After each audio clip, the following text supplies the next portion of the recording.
Hi, it's been a while. I realised I was supposed to have filmed a July TBR video and I completely forgot to do it, and by the time I remembered, we were halfway through the month and I thought there's no point in me doing it now.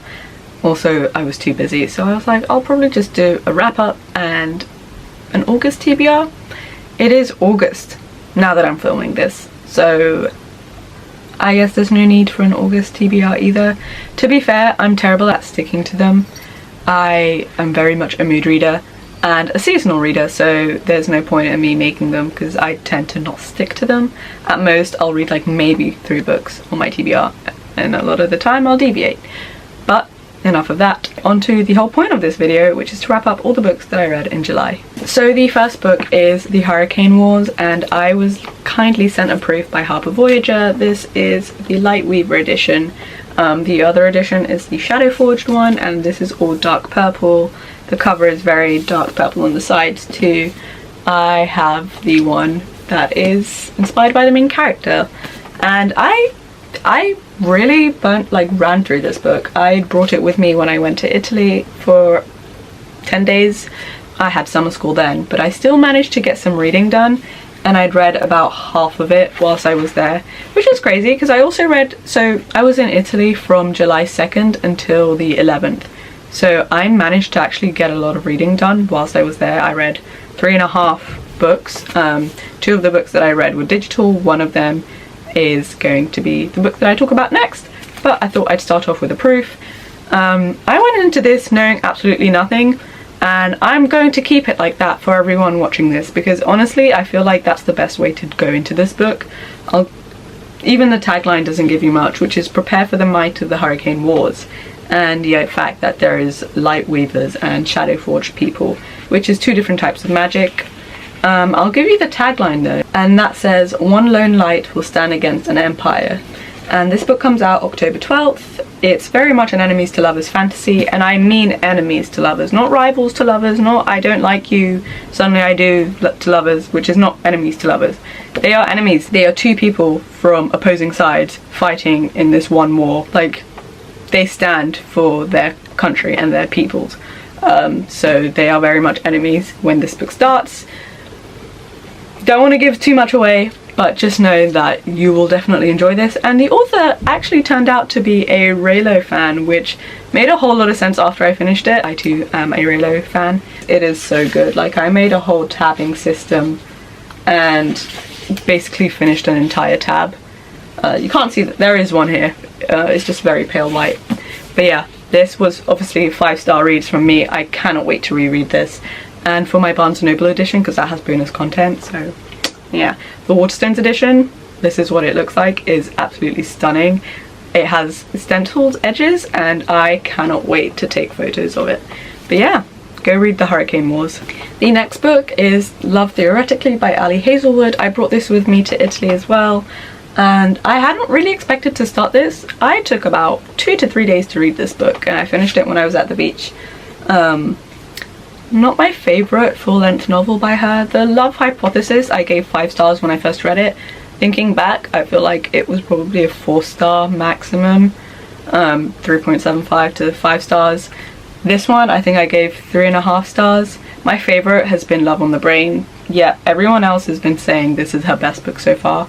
Whilst all 3 books are very much the same book, just repeated 3 times with different characters, it's essentially the same, but I wasn't a fan of either of the characters. The romance didn't feel that authentic. It felt like it came out of nowhere, honestly. Like, they didn't even really know each other, if that makes sense. But I will stand behind Love on the Brain. Read that last year and I really enjoyed it. This book, there's no point in me explaining it. It is literally any other Ali Hazelwood book. I am excited for her new paranormal romance book called Bride, which is coming out February 2024, and I'm actually excited for that one. I will show you what the back says. Yeah, it was very a meh book for me, which is, I'm surprised that I managed to read it that quickly because of that. Usually if I'm not a fan of a book, I will struggle to read it. So yeah, that was my second book of July. I couldn't remember the other 3 books that I'd read in July, but one was The Devil You Know by Elizabeth O'Rourke. I believe that's how you say her name. I didn't read the first book, which I believe is called...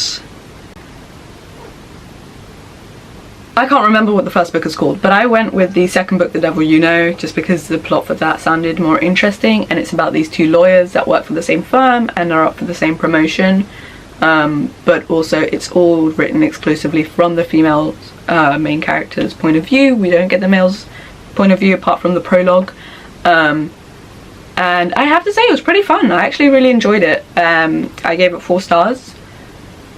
I don't remember much, but I knew that I like it, and I probably will reread it. And I do want to read her other book, The Summer We Fell, which is now being picked up by Little Brown Books. I think the imprint is called Piatkus. I can never pronounce it right, so they're picking that one up. I don't know about the Devil series. The next book that I read after that was The Devil Gets His Due, which is the 3rd book in that same series. Gave that one 3.5 stars. It's about the previous main character's best friend and the love interest's brother, and they essentially were hosting, I believe, like I can't remember the previous main character's name. I'm gonna name her Sophie for now. Is that Sophie's wedding party or wedding celebration? I can't remember. And her best friend ends up sleeping with Sophie's brother-in-law essentially, and the second time it happens they also end up running away to Vegas and getting married. They were both drunk. And it has the accidental marriage sort of trope and the accidental pregnancy trope. It was an alright book. I wasn't a massive fan of the main character. She kind of frustrated me. I gave it 3.5 stars, so yeah, that was alright. But it wasn't the worst book that I read that month. The worst book I read that month was Anti-Hero by Sarah Kate, or Sarah Kate. I enjoyed her book Praise. I also liked the second book, Give Me, or I think it was Eyes on Me. That one was alright. The third book I really liked, Give Me More, but I did have a couple issues with it. I thought I was going to like Anti-Hero. I really did. But I hated it. I gave it 1.75 stars. I remember, I want to say it was like an age gap romance. The main character, well, the male main character was a priest. Or I think he was a priest or a father, whatever they're called. I hated the book. I really I was so disappointed with that book. I really regret reading it. I will maybe give her other books a chance. Like, I've read quite a few of her books at this point. Some of them are very not for me. Others really liked. I don't know why, because a lot of them are pretty much the same books, but I couldn't bring myself to like Anti-Hero. I would have to skim some parts because it just felt so unnecessary. Still read it, but like I wasn't paying much attention to it. But let's move on from this. It's making me upset all over again. I ended up reading 2 mangas in July, and they were volumes 1 and 2 of the Apothecary Diaries. I came across like a random chapter or like a couple of pages from this series on Twitter, and I was like, okay, I want to read it. Those scenes were not from the first 2 books or the volumes 3, 4 and 5. I don't know which volume it was from or if it's even been translated into English. I enjoyed these. As a whole, I would give them 4 stars. It's giving sort of Scooby-Doo for having to figure out mysteries and realizing they're not as bad as they seem, whatever. It's like maybe 2 mysteries per volume. It's alright. I'm not sure if I like it enough to continue the series just for that one scene. I'm not gripped entirely. The main character is a young woman trained in the art of herbal medicine, and she essentially gets snatched off the streets and they sell her to work as like a servant in the inner palace. But because she's well educated and she can read, she ends up solving the mystery of certain deaths within the palace and gets promoted essentially to handmaiden of one of the emperor's lovers. I believe there's a term for it. That's an alright series. I'm going to keep these, I guess, because I enjoyed them, but I don't think I'm going to continue with them, unfortunately. Yeah, as a whole, 4 stars. I think the first volume I would give 3.75, the second one 4 stars. But yeah, it's an alright one. And the last 2 books that I read in July were actually my 2 favourite books. Generally, of course, along with the Hurricane Wars. The first one is In the Weeds by B.K. Borison. This is part of the Love Light Farm series. I read the first book in December. I really liked it. I ended up getting the second and third books in the indie paperbacks to match my edition of the first book. And then I found out they were being traditionally published, so obviously I got them in these editions, and those are the editions that I read the second book in. This is about a grumpy farmer and a no-nonsense social media influencers, and it's set in a small town of busybodies and 4 very cute kittens. I didn't think I was going to like this one that much. The first book I gave 4.75 stars, not 5 stars, just because there was one thing that made me go like, that could have been done better. But maybe it's just because I read the indie version and it could have been changed as it was being like edited to be traditionally published. But this one, I was like, I don't like reading about social media influencers. Like, I don't want to feel like I'm seeing something that could happen in real life. Like, I don't want to read about bookstagrammers or social media people, because that's generally what I do. It's essentially what I am. And I'm it sounds weird saying this, I'm against self-inserting myself into books. I like reading about other people, not myself, and I'm not seeing myself as the character. Like, I am all for representation and I like seeing parts of myself in a character, but like, it's part of why I had to return Amy Lee's second book, because I was just like, seriously?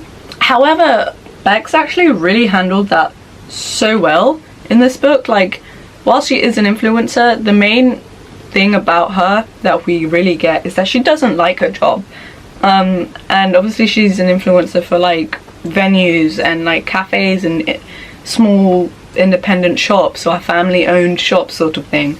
So that's why it didn't feel like she was catering to the audience at all, which is what I feel like happens when my main character is a social media influencer or a bookstagrammer or writer sometimes. But here it's more about her trying to find happiness again and what brings her joy, and slowing down and really appreciating life like she used to at the start of her career, which is why she went into doing what she did, because she enjoyed helping people grow and like their businesses and whatever. And I really like that, like her moving to Love Light Farms for a bit just so that she can get back to that point of her life. And obviously the romance between her and Beckett was just gorgeous. He was the sweetest grumpy farmer. It wasn't like brooding to the point where you would get annoyed. It was understandable. You get why he's like that, and I just found it so sweet. But yeah, I gave this 5 stars immediately, even before I finished it. I was about halfway through and I was like, that's a 5-star for me. The last book that I read in July was Mixed Signals by B.K. Borison, which is the summer book in this series, and the third one, the last one that we've got at the moment until book 4 comes out, which is the last book in the series. It's about Layla, who owns a bakery in Love Light Farms, and Caleb, who is now a like substitute Spanish teacher at the local middle grade school, I want to say. And this romance is so cute and fun. It's got the whole fake dating trope slash fake dating to actual dating pipeline, which I adored. Yeah, this was just a really fun book. It was a lot less emotional than this one, but even then it definitely made me want to cry. I gave this 5 stars. Also my favorite book cover of the 3, both in the indie and finished paperback and the American paperback, which I desperately want of this edition. Plus, look at my sheets. It matches this book's vibe completely. Like, it's a strawberry cake. My sheets have strawberries on them. But yeah, those were all the books that I read in July. Not as much, well, these are all the physical books plus the 3 books that I read digitally. Let me know what you read last month and what you're currently reading, and if any of these books interested you at all. But I hope to see you guys again soon. Don't forget to like, comment and subscribe to my channel. Bye!